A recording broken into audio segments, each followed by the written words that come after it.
இன்றைக்கி நான் பண்ண போகிறது பார்த்திங்கன்னா கீரை குழம்பு. அதனால் நல்லா ஒரு கைப்பிடி கீரையை எடுத்து வச்சுருக்கிறேன். அடுத்தது பருப்பு ஒரு கப்பு, தக்காளி ஒரு 5 தக்காளி, 4 வெங்காயம் எடுத்து அது வந்து பொடிசாக கீறி வச்சுருக்கிறேன்.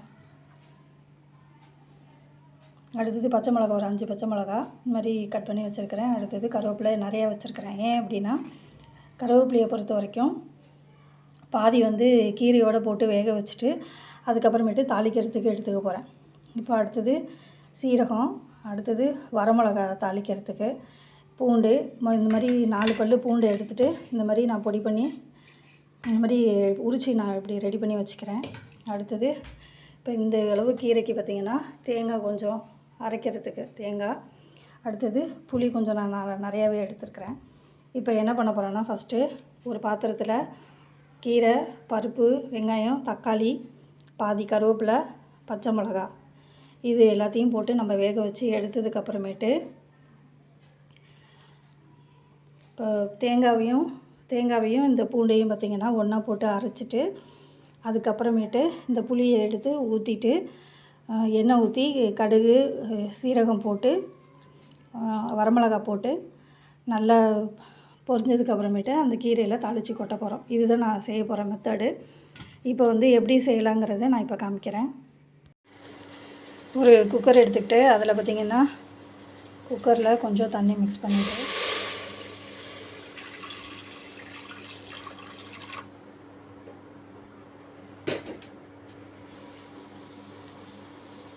இப்போ தண்ணியில் பருப்பு ஊற வச்சுருக்கேன் 2 மணி நேரம் ஆச்சு.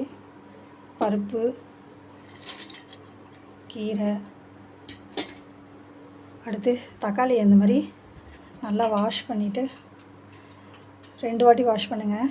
நான் ஏற்கனவே வாஷ் பண்ணிட்டேன். வாஷ் பண்ணிவிட்டு இந்த தக்காளியும் சேர்த்துக்கலாம்.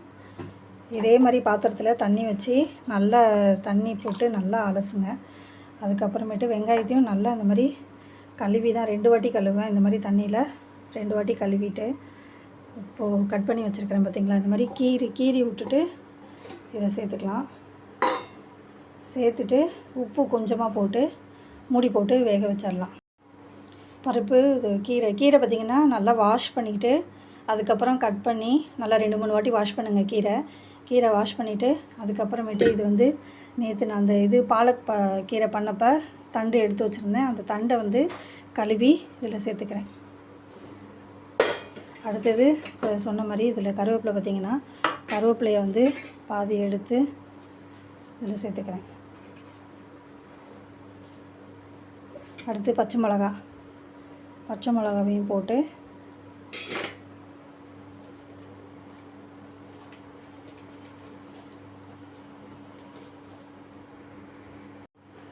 கல்லுப்பு பார்த்திங்கன்னா நல்லா 1 ஸ்பூன் சேர்த்துக்கிறேன். இப்போ மூடியை போட்டு மூடி வச்சிடலாம். மூடியை போட்டு இப்போ மூடி வச்சிடலாம்.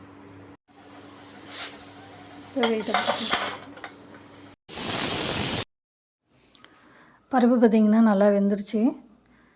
இந்த மாதிரி வேக வச்சு எடுத்துக்கிட்டு அதுக்கப்புறமேட்டு இது என்ன பண்ணணுன்னா நம்ம வந்து நல்லா கடைஞ்சிக்கணும். கடைஞ்சதுக்கப்புறமேட்டு நல்லா அந்த இதே தெரியக்கூடாது, அந்தளவு நம்ம கடைஞ்சிக்கிட்டு இந்த மாதிரி கடையணும்.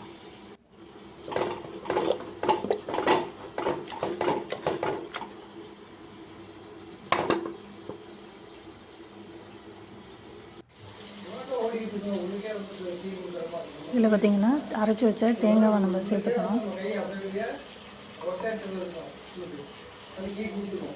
அடுத்து கிளறி விடலாம் நல்லா.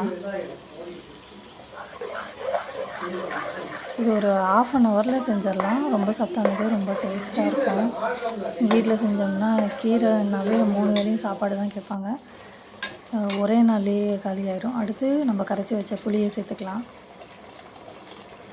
புளியை பொறுத்த வரைக்கும் புளி, மிளகாத்தூள் 2மே பார்த்திங்கன்னா ஒவ்வொருத்தவங்க வீட்டில் ஒவ்வொரு இதில் இருக்கும். மிளகாத்தூள் வந்து காரம் அதிகமாக இருக்கும், சில நேரம் காரம் கம்மியாக இருக்கும். புளியும் அப்படி தான். ஒரு சில புளி பார்த்திங்கன்னா இப்போ இதில் வந்து தாளித்ததை நான் சேர்த்துக்கிறேன். சேர்த்து நம்ம கலக்கினோம்னா நம்ம கீரை குழம்பு ரெடி ஆகிடுச்சு. இப்போ சாப்பாட்டில் சேர்த்து சாப்பிட்டு பாருங்கள். வாங்க சாப்பிட்லாம்.